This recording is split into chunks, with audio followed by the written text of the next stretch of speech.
Happy bahay, happy buhay. Mag-asawang patnubay, sa mag-asaway gabay. Marriage is beautiful yet difficult. It requires a lot of effort and hard work. Alam niyo po, paborito talaga namin ni Bong ang kare-kare. Yes. Kapag kare-kare ang ulam, galit-galit muna, di ba? walang diet. Cheat day lagi.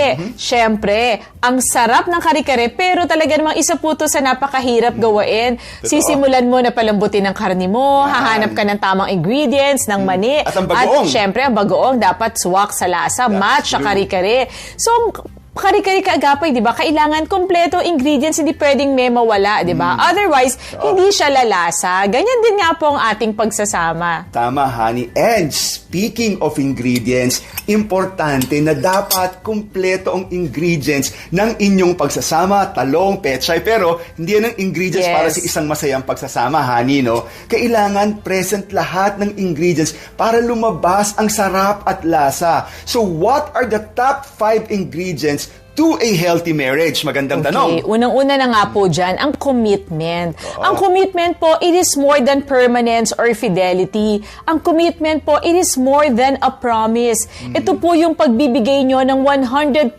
ninyo, hindi lamang sa inyong relasyon, kundi sa inyong asawa, despite of their imperfection. Siyempre, may mga pagkukulang po tayo sa isa't isa dahil nga hindi naman po talaga tayo perfect.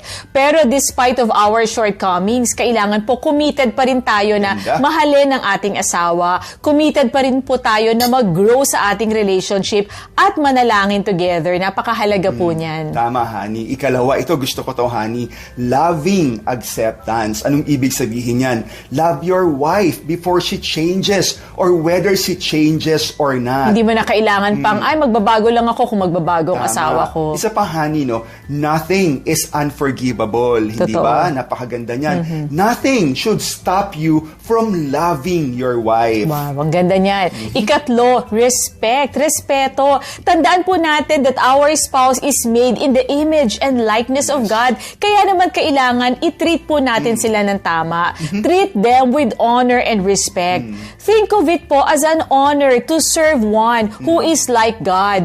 Honor and respect your spouse as your co-heir in Christ. Tama, honey. Yan ang kailangan namin mga husband, honey, no? Respeto para sa amin. At ikaapat, maturity and responsibility. Yes. Mag-matured na tayo. Yung mga bagay na mga hindi naman kailangan i-brush off mo Yes, na lang. mga At hindi little ka-stress. differences nyo. Diba? Kailangan nila-let go na natin yan, Yes. honey. Yung mga individual differences, hayaan na yan. Learn to own your mistake. Pag nagkasamali ka, humingi ka ng tawad, humingi ka ng sorry, and be responsible to correct them. Ayusin mo, hindi ba?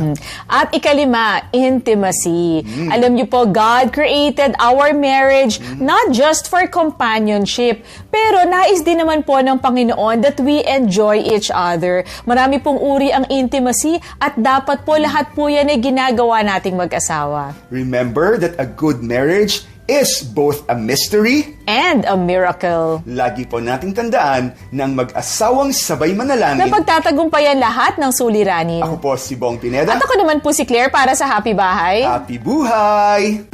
Happy bahay, happy buhay. Mag-asawang patnubay, sa mag-asaway gabay.